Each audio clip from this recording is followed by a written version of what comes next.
It rained for much of the air show, and when it didn't, there was haze. Veterans commented it reminded them of wartime flight conditions.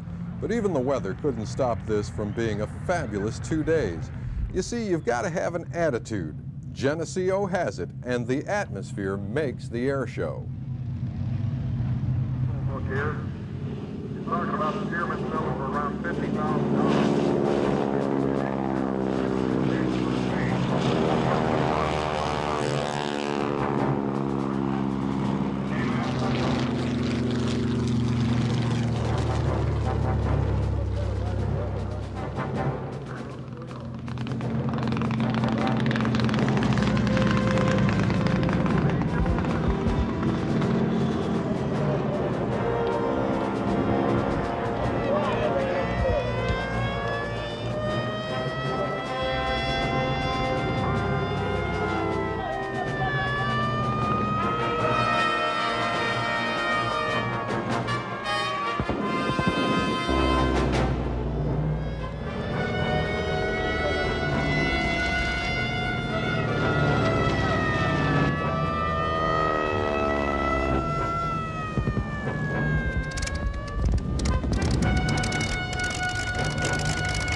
Following the attack on Pearl Harbor, the U.S. entered its Second World War.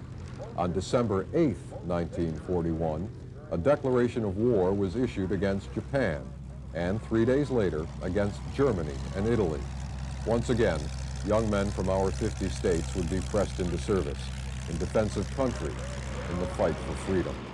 For those who fought in the skies, the initial orientation to flying came from the primary trainings.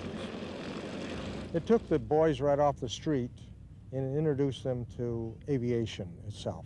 And without that, they wouldn't have had some place to start. And the primary trainer was exactly that. And it made a good many good pilots, not only fighter pilots, but bomber pilots and liaison pilots and a lot of the other ones too.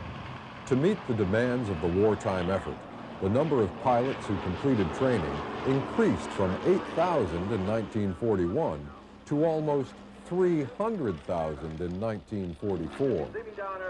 When they instructed the pilots during the Second World War, they gave them only just what they absolutely needed as far as instrument was concerned. And the needle ball and airspeed was what they were instructed with. To be able to tell whether they're going up, down, or sliding or skidding, they needed a needle ball and airspeed. And airspeed tells them how fast they're doing it. That's all. And the pilot instructor was usually in the front seat, and he told them exactly what they were doing wrong and corrected them and until they had it down pat. A veteran of 5 Geneseo air shows, Bill Mitchell of Coudersport, Pennsylvania, flies a Fairchild PT-19B. It took me 6 years to restore it back to its original silver color, which it was during the service. I've been flying it now for over 30 years, and I'm still learning how to fly this aircraft. I treat it with respect like it treats me with respect.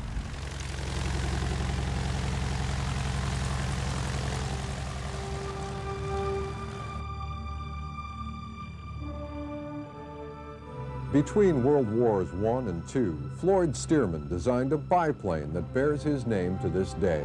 The Stearman was the most widely used primary trainer of the Second World War.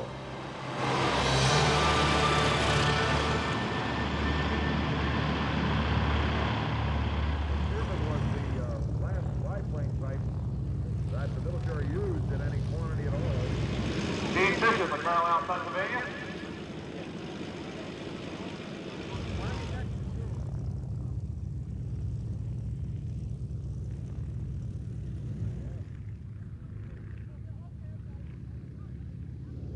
Incorporated into the Boeing Aircraft Company, over 10,000 PT-13, 17, and 18 models were produced prior to and during the war. Some 3,000 Stearmans still survive today, their rugged design and high maneuverability accounting for their popularity as crop dusters and sport aircraft.